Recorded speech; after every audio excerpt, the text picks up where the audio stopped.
Hello, everybody. It's me, Shannon LaBruyere. I am live and loving it tonight. Welcome to Sunday Night Live. We are going to explore the principles that allow us to thrive and change. And I'm not talking about just barely getting by, holding on by our fingernails, almost falling off. I'm talking about thriving, roots that are getting nourished, fruit that's blooming, leaves, flowers, you name it. I believe that we can all thrive and change. We have seasons, and some of those seasons are when our roots are being fed. Some of them are when our fruit is blossoming, but every season of life has with it an opportunity for us to be able to thrive in the midst of it. And that's what we're here to explore. So, welcome. Thank you for being here. Hello, Tammy. It's good to see you. If you have never given StreamYard permission to use your name for you to post comments, I encourage you to do that. I would love for you, if this is your first time interacting with us live on Sunday Night Live, would love to be able to see who you are, find out where you're from, see what your thoughts are about the topic that we're getting ready to discuss. So if you've never given StreamYard permission, now is the time. Do that for us. And I encourage you to say hi. Let us know you're here.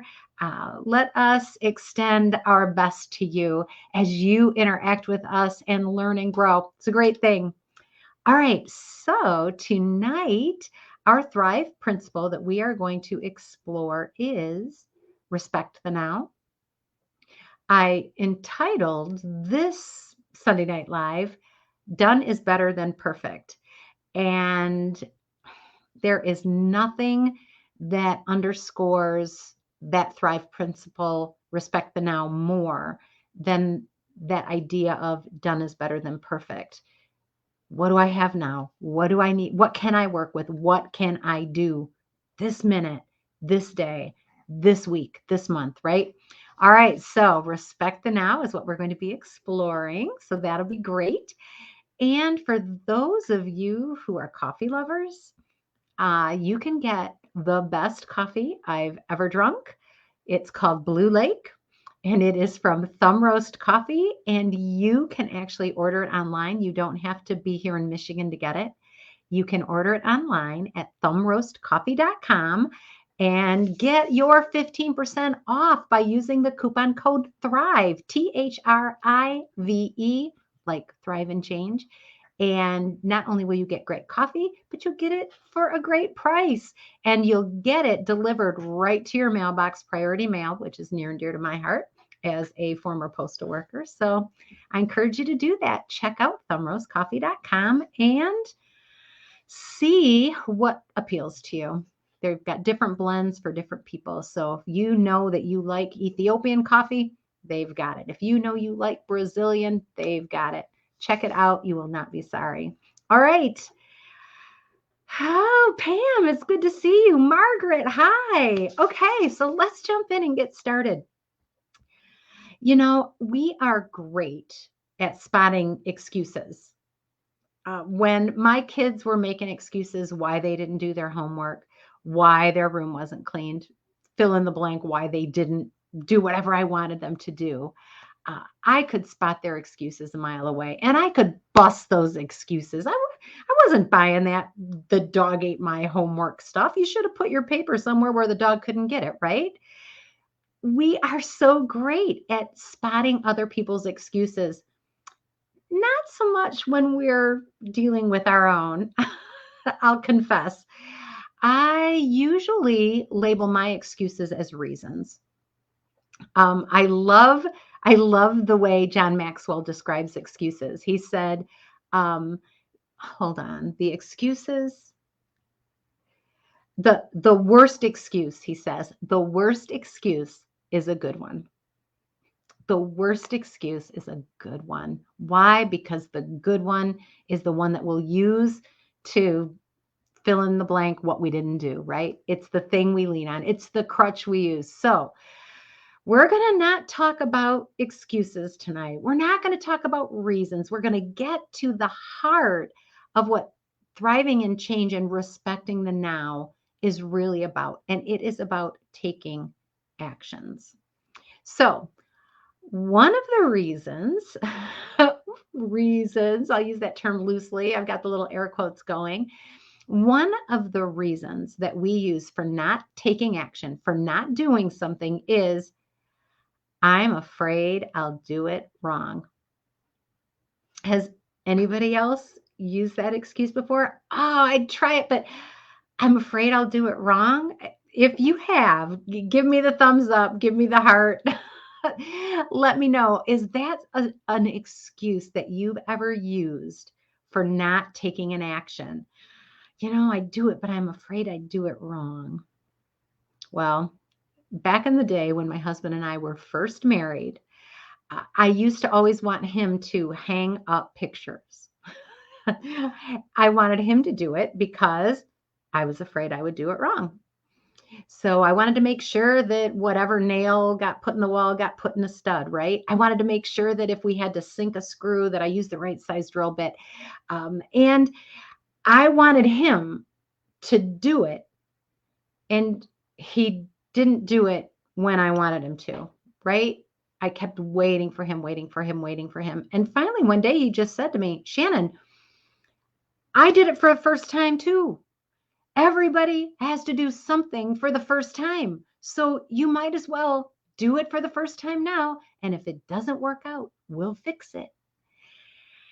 And so, I got out the nails and I put the hole in, and it wasn't in the right spot. And so I took out the nail and put in another hole, and it still wasn't in the right spot. And I had about 5 holes. And fortunately, the picture was big enough to cover them all.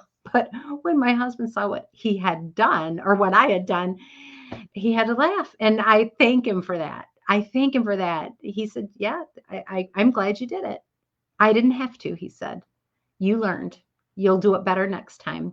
What a gift. What a gift to remind me that we all do something for the first time. Doing it wrong cannot be our excuse. And the thing is, when we prevent ourselves from doing something because we're afraid we're going to do it wrong, the parts that are right about it don't happen. So if I would have held my breath and waited for him to get time, at the time he was working in a shop, he was working overtime. It was exhausting work, heavy work.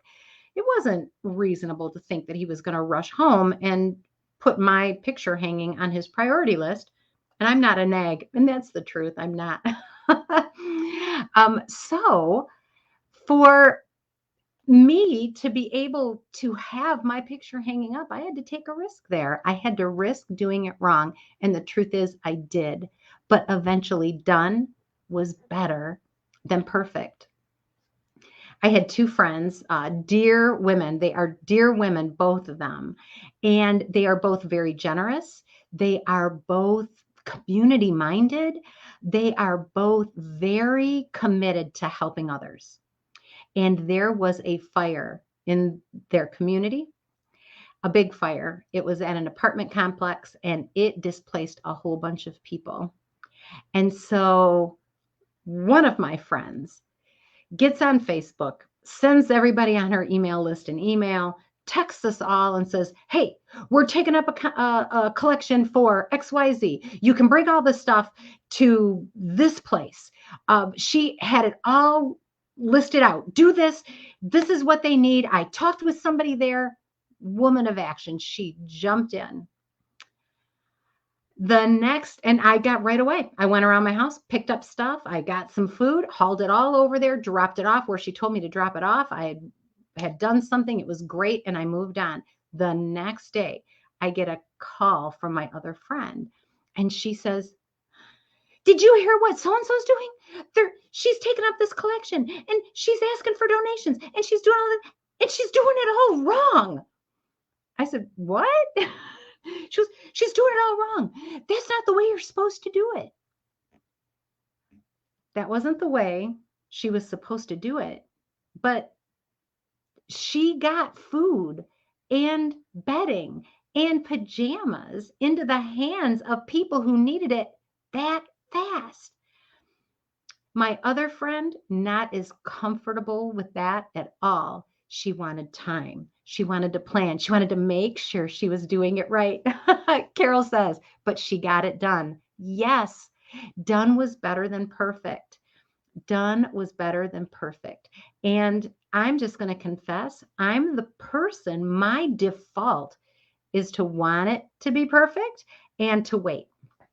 My default is to wait until something gets more perfect before I take action. Something miraculous I feel is going to happen if I wait just another day, or if I learn just another fact, or if I ask one more expert. Anybody else like that? I appreciate those of you who said you've used some of these these excuses. Margaret and Tammy both have said, "I'm afraid I'll do it wrong." Uh, I've spent a lot of my life not taking action because I was afraid I would do it wrong. And what is that about? What is that about? At the root of it, you guys, it's about fear. It's about fear. I love this phrase from Seth Godin. He says, if something's going wrong, look for the fear. If something's going wrong, look for the fear. And if we're not taking action, if we're waiting for things to be more perfect, what are we afraid is going to happen if we mess up? What's actually at risk? What did my friend risk by collecting blankets, collecting food, collecting pajamas, and driving them over and saying to people, do you need one of these things? Here it is. What did she risk? When I think about it, she didn't really risk anything. If she was doing it wrong, she'd have found somebody, right? There would have been some way to get the good stuff to people. I'm not disrespecting those of us who want to do things the right way, who want to follow the rules. That's important in many cases. But sometimes, and this goes for me, but I know it goes for you too. Sometimes we use that as our reason for not taking action. We are afraid we will do it wrong. So, remember when you were in high school, how beautiful you were? You were beautiful. I was beautiful. I was gorgeous. I was young. I had energy. I was smart. And every day I looked in the mirror and thought I wasn't pretty enough. Anybody else? I'd look at that grade and say, "Oh, I'm just not smart enough." You know, if only I had a little bit more money, I'd be able to share with that organization. If only things were just a little bit different. If only I had just a little bit more time, then everything would be perfect. Tammy, thank you. And back at you, Tammy. That's really the point. That's really the point, Tammy. Thank you for saying that. Let me make sure I'm seeing everything. Okay, good. Um, right now, Tammy, Pam, Margaret, Carol, you have everything you need right now. You are enough. You are smart enough to do the next thing you have to do. You are beautiful enough. You are thin enough, or you're fat enough. You're fill in the blank enough to do the next thing you need to do. The thing that you will never be is perfect. You just won't. I never will be. This is the thing when we're always feeling we're missing just one little thing. It's the way we, how do I want to put this? It's the way we coddle our fear. It's the way we comfort ourselves for not taking action. We make room for our fear by telling ourselves that we lack just one little thing. If I was just a little bit more fill in the blank, then it'd be the right time. But now's not the right time because I don't know what to do. I'm afraid I'll do it wrong. I'm afraid I'll do it wrong.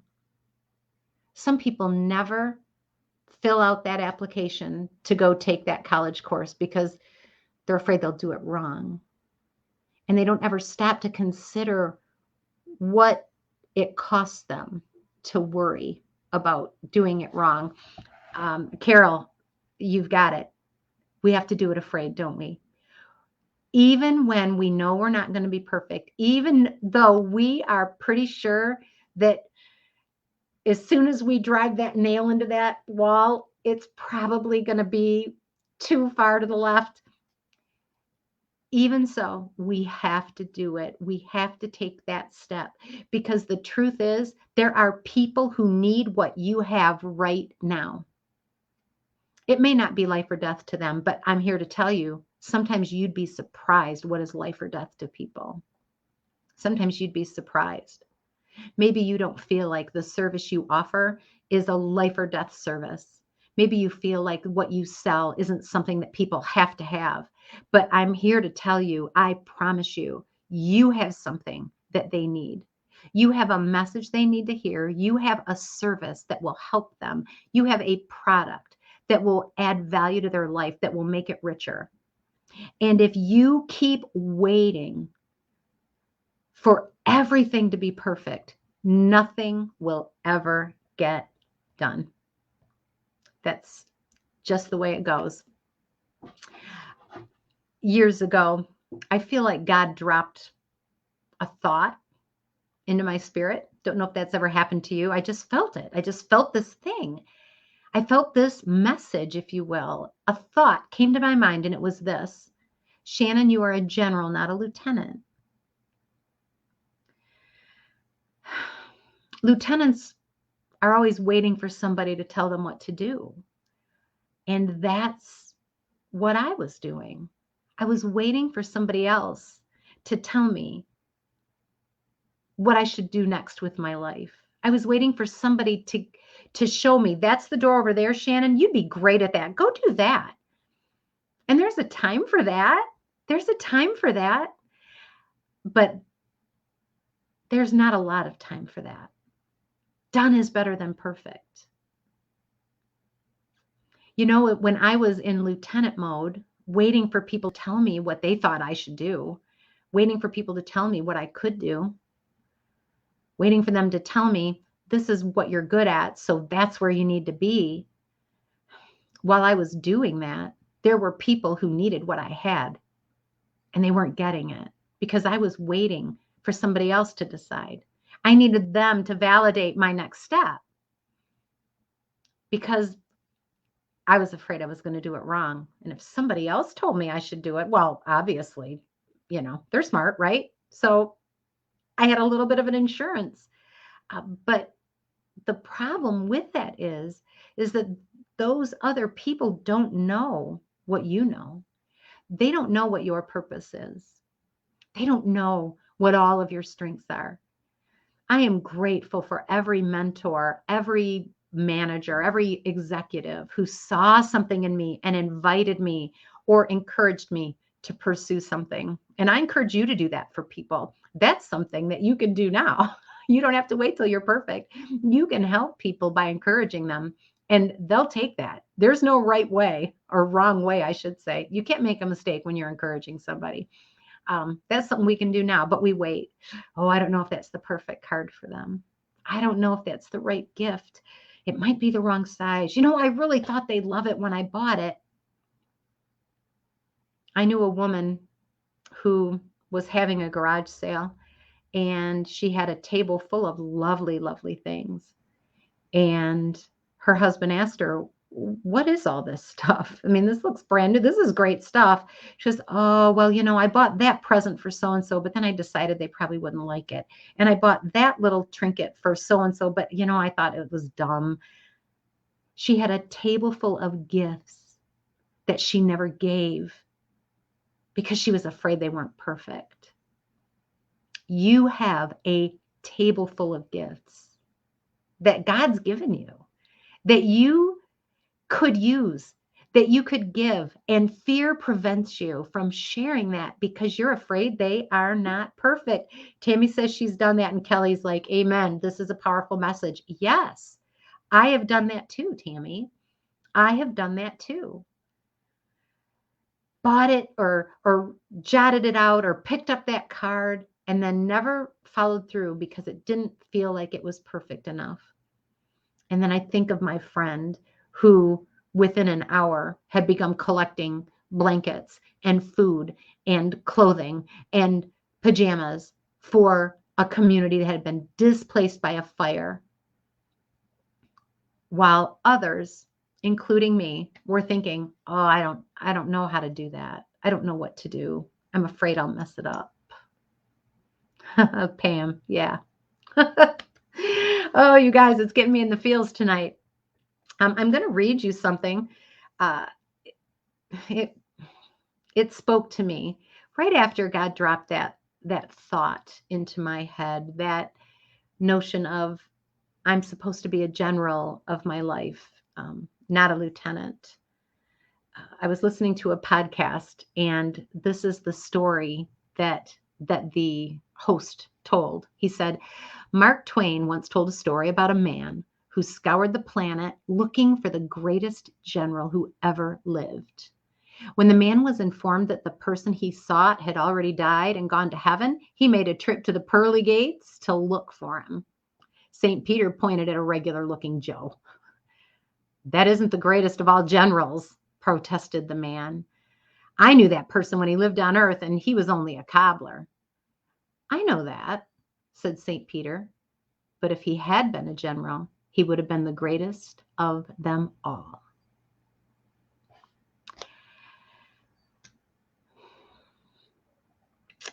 What beautiful gift are you sitting on that you're not sharing? What talent do you have that you're not allowing to bloom and go through the process of getting good because you're afraid it's not perfect? I'm here to tell you that done is better than perfect. Because this is what happens when we begin to do things, we begin to learn things. Nobody ever became a classical pianist in their head. What did they have to do? They had to start by learning scales. And then they had, unless you're Mozart, and even then there was a process he followed. He just got to follow it a lot faster than normal people, right? The process of getting good requires us to be bad first. It's just life. It's just life. When we really start embracing this idea that if I can just get it done, it's better than perfect. We were not called to plan eternally. We are here to execute, to take action, because action is what brings the change. Action is what brings clarity. Action is how we learn. Practice, practice, practices, Carol. Yes. All right, Kelly shares, I recently did a photo shoot with a family that one of the children has cerebral palsy, and the mom didn't think she could have family portraits done because no photographer would be willing to work with her. Well, let me tell you, they turned out so beautiful. The dad even tested up. I think that might be teared up. I was what they needed. It felt so wonderful. Oh my gosh, Kelly, I'm going to say that again. You were what they needed. And it does feel wonderful. Done is better than perfect. You were willing to do something that you had never done before, and it added value to them. And there'll be another time. And the next time, you'll do it even better. Done is better than perfect. If we convince ourselves that perfection is necessary for success, we will never even try. And that is sad. That's the cobbler in the story that was destined to be a general, but he never even tried to become one. What are you destined to be? What do you feel that God's calling you to do? That your spirit is saying, I love this. This is amazing. I love dealing with these people. I love doing this.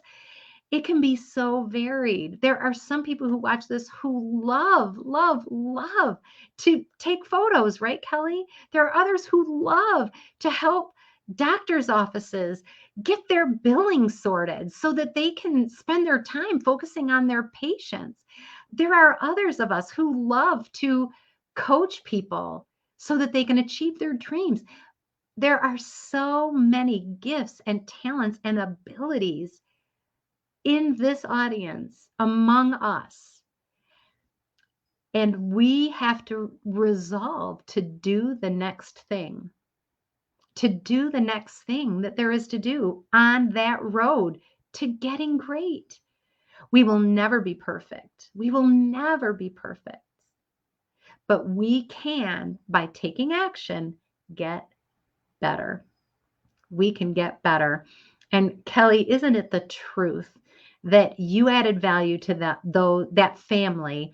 And here's your comment. It added value to me too. Yes, that's the beauty of it. When you are sharing your gifts, it not only adds value to the people that you're serving, it adds value to you. It adds value to me. So Margaret says, Kelly's comment made me think back to family pics with my kids when they were little. I wanted the perfect picture and could never get it. Years later, I love our imperfect family pictures so much. Yes, that's where the true meaning is, isn't it? It's not in the perfect. It's not. It's in the reality, the imperfect reality of people being themselves and being present. Done is better than perfect. That's no excuse. That is no excuse to not do our best. That's no excuse to go at things half baked, to not put thought or intention into them. What we're talking about here is when we have a thing that we know we want to do and we hold back because we're afraid that we will do it wrong. I'm here to tell you done is better than perfect. That thing that you've been dreading, just do it. Just do it. I learned so much from my granddaughter, Bria. She is 5 and she started kindergarten. She's learned a lot. She looks like a totally different child to me all of a sudden, right? She's just grown up. And she and I went to the park yesterday so she could show me how she does the monkey bars. You might be familiar with this terrible thing that happens on playgrounds. Sometimes the ground becomes lava. So the ground became lava at the playground, and she had to figure out a way to get across every piece of playground equipment without touching the ground. And I was just observing this. I had miracle shoes on. I told her that were impervious to lava. So that worked out really well for both of us, actually. But I watched her as she navigated this huge playground, and the wood chips were lava. And so she didn't want to ever touch her feet on the ground. And so she was jumping and climbing and crawling and doing all kinds of crazy things. And she got to this one place where she had gone a long way. And this one section of these one monkey bars, she was just a little too tall and her legs were just a little too long. And so she tried 3 times in a row. Kelly says the floor becomes lava in grandma's apartment a lot. Yes, it's crazy. It's going around. I don't know what we need to do about it, but Bria tried 3 times in a row, different techniques. She was working on her technique. And each time her foot touched the ground. And so finally she said, oh, well, that's okay. I'll just start from here, and finished the course. Done was better than perfect. Done was better than perfect. And as I watched her do that, it just makes my heart soar. I love to see that kind of resilience, that kind of thinking that's going to serve her well for the rest of her life. That, you know what? Yeah, I slipped up a little, but we're going to keep moving. I can finish this course. It'll be great. I'll do better next time. She wasn't going to let it stop her in her tracks. So I invite you to think, to consider, What is the next thing that you need to do? And can you just do it already? Have you been putting it off because you're afraid you'll do it wrong? I know I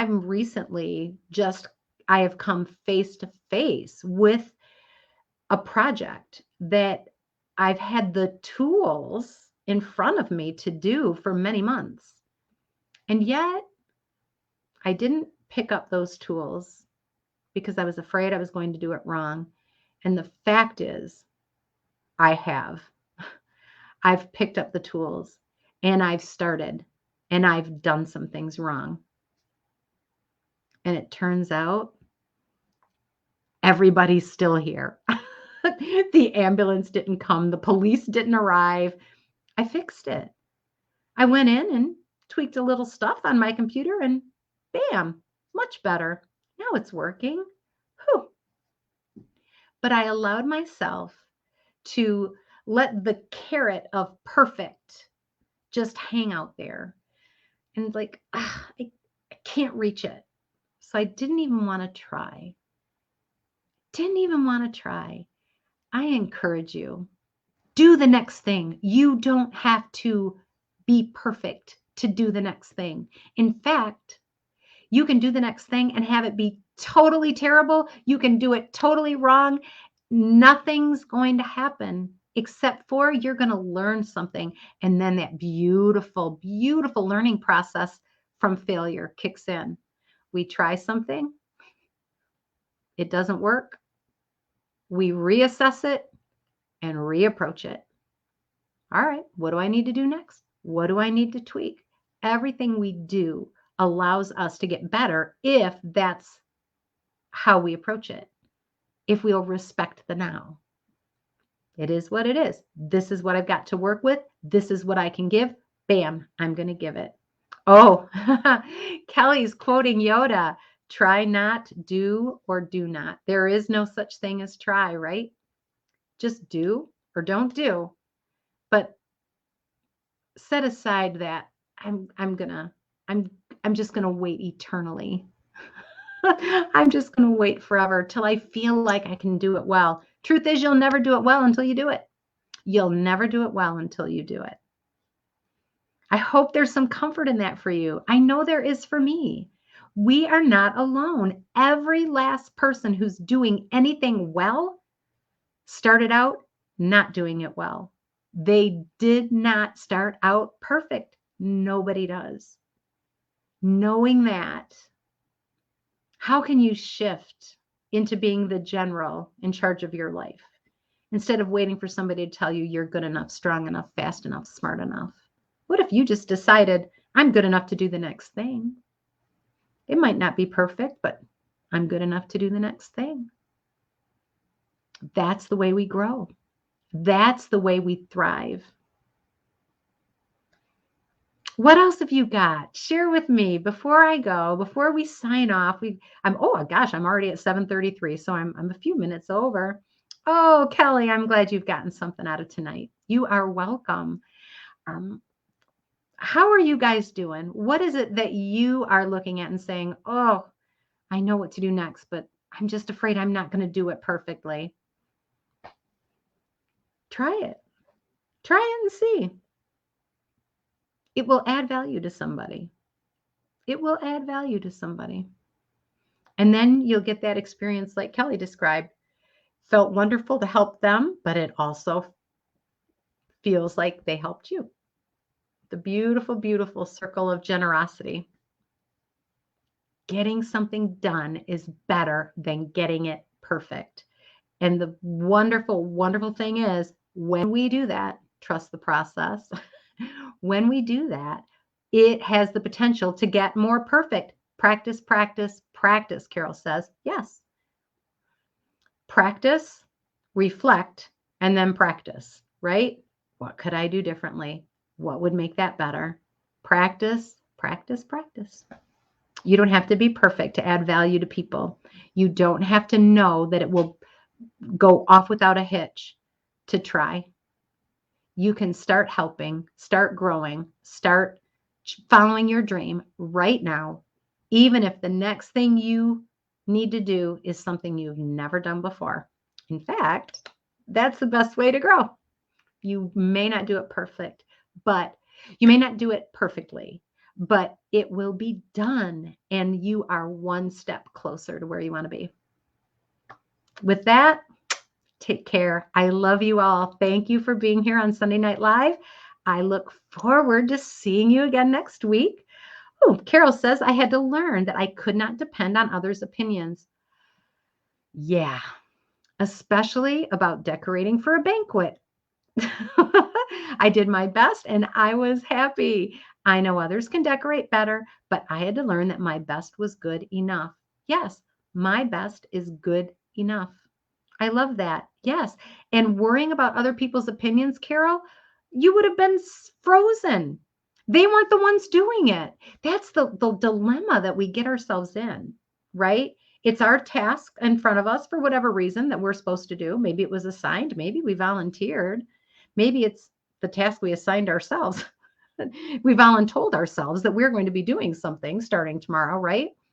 And then we start worrying about what somebody else who's farther along on the journey is going to think, or what someone else whose gifts maybe are great in that area. And we start worrying, what are they going to think? And we get frozen because it's not going to be good enough. But done is better than perfect. And our best is done. When we have done our best, we are done. And the next time we will have gained something that allows us to continue to grow and get better at whatever it is we're working on. Yeah, your best is good enough. I love that, Carol. That's a great way to send us off. With that, take care, my friends. I love you, and I will see you next time. Bye.